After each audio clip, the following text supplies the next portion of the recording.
तो मैं आ गया हूँ खेत में, टमाटर की खेती में आ गए हमें। देखो टमाटर कैसे लगाए हुए, हमारे गांव में ही है। देखो बहुत सारा टमाटर है।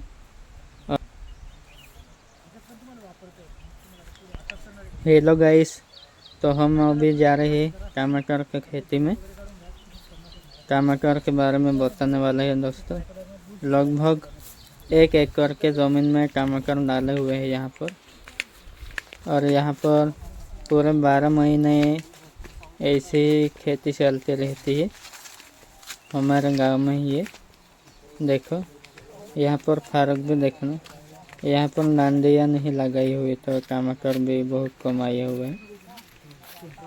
और वहाँ पर तार लगाए हुए हैं, ये डिफरेंस देख सकते हैं दोस्तों।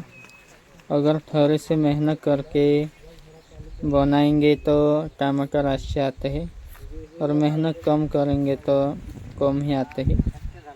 आप इस वीडियो में देख सकते हैं। ये देखो, और अभी दिन के 2-3 कैरेट निकलते ही है टमाटर।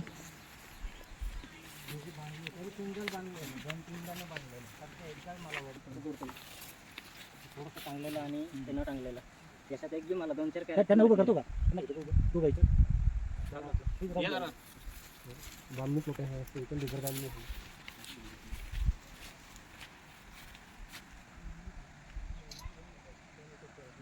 जास्त फरक है ना, कहीं पे टमाटर लाल लाल दिखा, कहीं पे टमाटर नहीं। इकडे जा, आपण 5 मिनिटं बोलून मग चालेल का?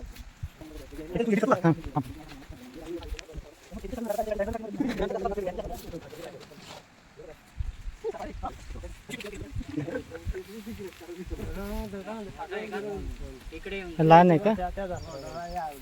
हो ना, आजूबाजूला ठोका निघून जाईल, आजूबाजूला ठोका इकडे तिकडे निघून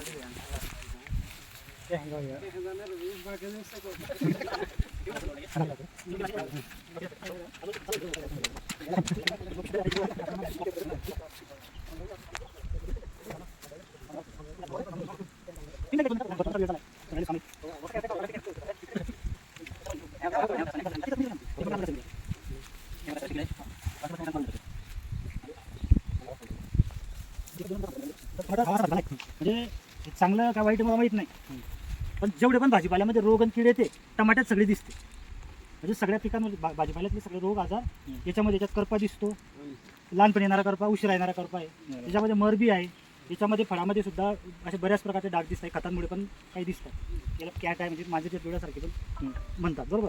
आता बघा आपल्याला नेहमी काय वाटते की सगळ्या गोष्टी फवारणीनं होतात, फवारणीने काही गोष्टी ज्या आहेत ना टमाटरमधल्या या खताची कमतरता झाली तरी फळावर दिसतात, लक्षात घ्या। एक आता तुम्ही जसे म्हटले ना, ती फळ दिसतं मला असं माझ्या डोळ्यासारखे बऱ्याच ठिकाणी डाग पडतात, तर ते कॅल्शियम नायट्रेट म्हणजे नत्राची कमतरता असते, त्या स्वरूपात आपल्याला याच्यामध्ये काम सोडावं लागतं, बरोबर। आता आपला समजा बऱ्याच दिवसाचा दिसतोय 10 एप्रिलची लागवड आहे, तर बघा आपल्याला याच्यामध्ये रोग ओळखता आला पाहिजे, करपा कधी येतो, करपासाठी काय घेतलं पाहिजे, म्हणजे ओळख बी महत्त्वाची पाहिजे, तर मरसाठी आपल्याला औषध असलं पाहिजे। फळं जेव्हा लागतात, फुलं जेव्हा लागतात, तर तेव्हा याच्यामध्ये खतांच्या कमतरता येतात आणि त्या फळावर दिसतात, ते सुद्धा आपण बघितलं पाहिजे। आणि मी सुरुवातीला म्हटलं ना आपल्या भेंडीच्या प्लॉटवरती की प्रत्येक औषधाच्या याच्यावरती असा त्रिकोण असतो, लक्षात घ्या। हा पिवळा त्रिकोण असतो ना, हा पिवळा त्रिकोण म्हणजे काय, हे मध्यम विषारी आहे, कमी विषारी म्हणजे हिरवा, त्याच्यानंतर कोणता असतो पिवळा, त्याच्यानंतर निळा। हां हे बघा, हे त्याचे उदाहरण सांगितलं त्यांनी, कॅल्शियम नायट्रेट म्हणजे नत्राची खताच्या कमतरतेमुळे, अन्नाच्या अभावामुळे अशा पद्धतीचे फळावर दिसतात। मग आपण काय विचार करतो याच्यावरती कीटकनाशक फवारू, कुठला रोग आला, हे कीटकनाशकांनी रोगाने हे अन्नद्रव्याच्या कमतरतेमुळे झालेलं, म्हणजे ते अन्न जर त्याला भेटलं तर अशा प्रकारचे फळं येणार नाही, याच्यामुळे काय ते फळं हिरव्या असतानाच गळून पडतात, खराब पडतात।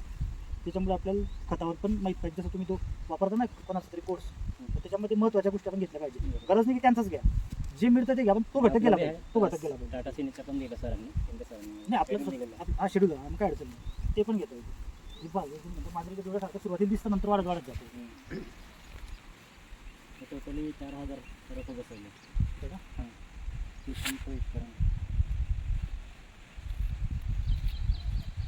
हे पानं कशामुळे होतं माहिती तुम्हाला, असं हे काय पानावर काय होतं असं माहिती काय, पट्टा कशामुळे पडतो, हे अशी सापासारखं दिसतं नाही, नागडी